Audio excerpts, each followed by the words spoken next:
दोस्तों नमस्कार, जय हिंद, जय महाराष्ट्र।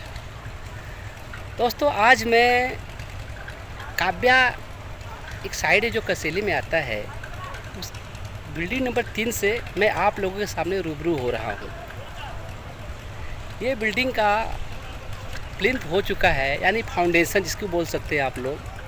फाउंडेशन के ऊपर जो प्रोसीजर होता है बिल्डिंग का, वो हम आज आपको बताने के काम करने जा रहे हैं। फाउंडेशन के ऊपर दोस्तों कैसा रहता है, किसी भी बिल्डिंग को निकालने के लिए फाउंडेशन के ऊपर में सबसे बड़ी चीज़ होती है बिल्डिंग को राइट एंगल। अगर बिल्डिंग राइट एंगल में रहेगी तो बिल्डिंग का जो गाला है, जो रूम है, बिल्कुल काटकोने में आएगा। साधारण भाषा में हम आपको ऐसे कह सकते हैं, जैसे आप लोगों के पास में रूम होगा, घर होंगे, उस घर में कभी कभी आपने देखा होगा कि आपने फ्लोरिंग किया होगा, टाइल्स लगाया होगा, तो किसी कोने में टाइल्स आप लगाते जाएंगे तो लगाने के बाद किसी कोने में आपको 6 इंच मिलेगा, किसी कोने में आपको 8 इंच मिलेगा, किसी कोने में 9 इंच मिलेगा। इसका रीज़न ये होता है सर कि बिल्डिंग आपको राइट एंगल में नहीं है। अगर राइट एंगल में नहीं रहेगी तो सीधी सी बात है, आपकी बिल्डिंग का जो रूम है, जो फ्लैट्स लिए हैं, वो बिल्डिंग की टाइल्स 100% क्रॉस बैठेगी, यानी क्रॉस काटना पड़ेगा आपको। तो बिल्डिंग का फाउंडेशन चालू करने के लिए जो चीज़ें होती हैं, वो पहला होता है राइट एंगल निकालना है बिल्डिंग का। जैसा मैंने आज ये प्लान है, ये प्लान में जैसा मैं आपको दिखा सकता हूँ, ये प्लान बिल्डिंग का प्लान है।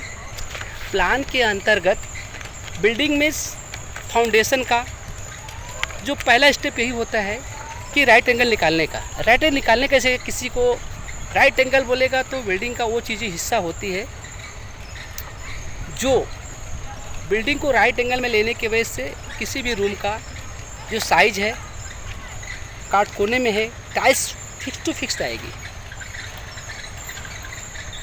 तो बिल्डिंग के प्लान में पिलर का सेंटर लाइन दिया रहता है। सेंटर लाइन के हिसाब से हम लोग मार्किंग करते हैं। मार्किंग करने के बाद में वहाँ पे स्टार्टर भरते हैं, लीगल बिल्ड में स्टार्टर भरते हैं, ग्राम पंचायत में कोई ऐसे ही खड़ा कर देता है, सेंटर निकाला जाता है जो प्लान में दिया रहता है। उससे बड़ी बात दोस्तों ये है कि बिल्डिंग का फाउंडेशन चालू करने से पहले बिल्डिंग के चारों कोने में टोटल 2 डायमेंशन चेक करना पड़ता है। हम लोग चेक करते हैं कि जो प्लान में दिया हुआ डायमेंशन मैच कर रहा है कि नहीं कर रहा है। अगर आपका मैच कर रहा है, फिर हम लोग चेक करते हैं कि हमारी लिफ्ट वगैरह जहाँ पे है, ऐसा तो नहीं लिफ्ट कहीं आउट हो गया होगा। तो राइट एंगल में जो बिल्डिंग है उसको इस हिसाब से हम लोग सेटअप करते हैं कि परफेक्ट लिफ्ट जहाँ पे थी फाउंडेशन प्लिंथ लेवल में, वहाँ तक सही है कि नहीं है।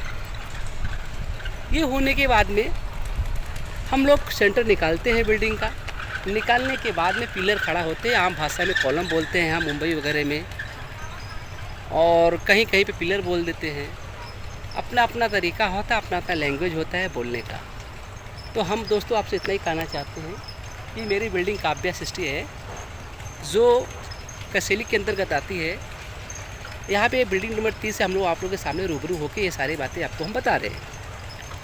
इससे आपको ये सीखने को मिलेगा कि कभी भी आप कहीं घर लेने जाएंगे तो आपने रूम में आप देखा होगा, महसूस करेंगे कि क्या मेरी बिल्डिंग राइट एंगल में है कि नहीं है। उससे आप भी समझ जाओगे, क्योंकि जैसे ही आप समझोगे, उसका समझने का एक ही तरीका है कि आप टाइल्स जब लगाएंगे फ्लोरिंग का, वो फ्लोरिंग अगर क्रॉस बैठ गया किधर भी, तो समझ जाइए कि वो काला या रूम काटकोने में या तो राइट एंगल में नहीं है। राइट एंगल में नहीं होने की वजह से वो बिल्डिंग टाइल्स आपको क्रॉस दिखेगा, वो ख़राब दिखता है। तो इसीलिए किसी भी बिल्डिंग का सेंटर या राइट एंगल, काटकोना, या यूपी बिहार में बदगुनिया बोलते हैं, हमारे महाराष्ट्र में काटकोना बोलते हैं, और हिंदी वगैरह में, इंग्लिश वगैरह में राइट एंगल बोलते हैं। ये सबसे ज़रूर मोस्ट पार्ट है। और प्लान में ऐसे दिए रहते हैं, इसमें डायरेक्शन दिया रहता है। डायरेक्शन कैसा रहता है कि बिल्डिंग किस एरिया में है, आप नॉर्थ, ईस्ट, वेस्ट, साउथ, उसमें लिखा रहता है। उस दिशा में कर लेंगे, आपको मालूम पड़ेगा कि मेरा बिल्डिंग का पोजीशन कैसा है। तो कहने का मतलब दोस्तों ये है, किसी भी बिल्डिंग के फाउंडेशन को करने से पहले राइट एंगल बहुत ज़रूरी एंगल होता है।